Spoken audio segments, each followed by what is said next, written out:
जी, हमारे दर्शकों को आप अपना नाम बताएं। मेरा नाम पंकज श्रीवास्तव है। जी, मैं पत्रकार हूँ। ये जो हजारों लोगों की भीड़ है, जिसमें लेखक हैं, कलाकार हैं, आर्टिस्ट हैं, तरह तरह के लोग हैं, ये भीड़ यहाँ इकट्ठा हुई है, इसकी तरफ से क्या संदेश देंगे? देखिए, पहली बात तो मैं इसे भीड़ नहीं कहूँगा, ये हमारे समाज के वो सचेतन लोग हैं जो शायद अब चुप नहीं रहना चाहते। और सबसे बड़ी बात है कि बिना किसी संगठन, बिना किसी पार्टी के, सिर्फ सोशल मीडिया में एक स्वतः स्फूर्त एक ये प्रचार हुआ और लोग यहाँ पर आए हैं, और ये बताता है कि दरअसल लोग कितना बेचैन हैं। देखिए, असल बात क्या है, जो आइडिया ऑफ इंडिया है उस पर चोट पहुंची है। हिंदुस्तान और पाकिस्तान में यही तो फर्क था। जो हमारे जो स्वतंत्रता आंदोलन के जो हमारे नायक थे, जो नेता थे, जो संविधान के संकल्प थे, वो यही थे कि वी द पीपल, हमने उस संविधान को आत्मार्पित किया जो हमें बराबरी का अधिकार देता है, जो बताता है कि आपका धर्म कोई भी हो, आपका कोई भी फिरका हो, आप बराबर हैं, आप सब हिंदुस्तानी हैं। आज जब दाढ़ी, चोटी, चेहरा देखकर लोगों को मारा जा रहा है, तो ये बड़े अफसोस की बात है। मतलब ये कल्पना नहीं की जा सकती है कि भारत में ये सब हो रहा है। हम जिस विविधता पर गर्व करते थे, आज उस पर चोट पहुंचाई जा रही है। और एक देखा जाए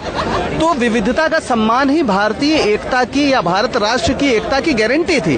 उस गारंटी पर, उस बुनियाद पर ये चोट पहुंचाई जा रही है, और जो हो रहा है वो भी शायद भीड़ नहीं कर रही है। भीड़ को निर्मित करने का एक राजनीतिक, भीड़ हत्यारों में तब्दील हो रही है, ये अचानक नहीं हो रहा है। ये एक राजनीतिक अभियान है जिसका एक कड़ा प्रतिवाद करने की आवश्यकता है। ये पहला कदम है जब लोग सड़कों पर इस तरह से उतरे हैं, और इस देश की तमाम राजनीतिक पार्टियों को जो अपने को विपक्ष होने का, सेकुलर होने का दम भरती है, दावा करती है, उनके सामने ये एक चुनौती है कि जनता कह रही है कि उतरो, आप कहाँ हो? इस देश की बुनियाद पर हमला हो रहा है, इस देश के संविधान पर हमला हो रहा है, और इस देश का विपक्ष लगभग सोया पड़ा है। तो जनता ने अपनी पहल कदमी ली है, और जनता ने हमेशा लिया है। इस तरह जब भी इस तरह का संकट आया है, जनता ने एक बड़ी रेखा खींची है। और ये जरूरी है बताना कि दरअसल इस देश में जो राजनीति के नाम पर, वोटों के नाम पर जो शुरुआत हुई, और जो इस तरह से समाज को बांटने, उसको विभाजित करने के अभियान में तब्दील हुआ है, उसको हम बर्दाश्त नहीं करेंगे। तो एक भारतवासी होने के नाते, भारत नाम के विचार के प्रति प्रतिबद्ध होने के नाते हम लोग यहाँ पर हैं, और मेरा ख्याल है कि एक संदेश है सभी राजनीतिक दलों को। अच्छा, जो अभी तक जो एक माना जाता था कि कुछ दल हैं जो कम्युनल हैं, कुछ हैं जो सेकुलर हैं, और आप पत्रकार हैं, आप बेहतर बता सकते हैं कि जो वो सेकुलर फैब्रिक था हमारे देश का, क्या इन दलों ने उसको भी नहीं तोड़ डाला कि लोगों का भरोसा उठ गया? बिल्कुल, सबसे बड़ी बात है कि किसी को ये भरोसा नहीं है कि वो ट्रेन में जा रहा है और सिर्फ अपनी वेशभूषा की वजह से, अपने धर्म की वजह से वो मार डाला जाएगा।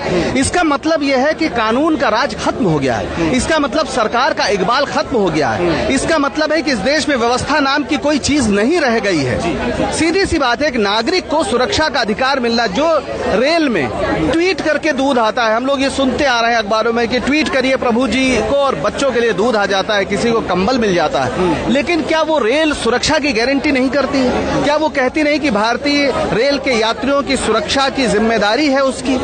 तो वो जिम्मेदारी अगर वो नहीं वहन कर रही है, तो इसके लिए सीधा सा मतलब है कि स्टेट कोलैप्स कर गया है, कानून का शासन खत्म हो गया है। और ये बहुत बड़ी चुनौती है कि क्या इस देश में ये भीड़ तंत्र में तब्दील हो जाएगा लोकतंत्र, या लोकतंत्र कुछ मान्यताओं, कुछ संवैधानिक मान्यताओं के कारण लोकतंत्र है, उस लोकतंत्र पर यह हमला है। और सरकारें, वो किसी भी राज्य की हो, किसी भी पार्टी की हो, अगर आपके जान माल की सुरक्षा वो नहीं दे पाती हैं, तो इसका मतलब है उस सरकार को शासन करने का कोई अधिकार नहीं है, कानून का शासन खत्म हो गया है। जी।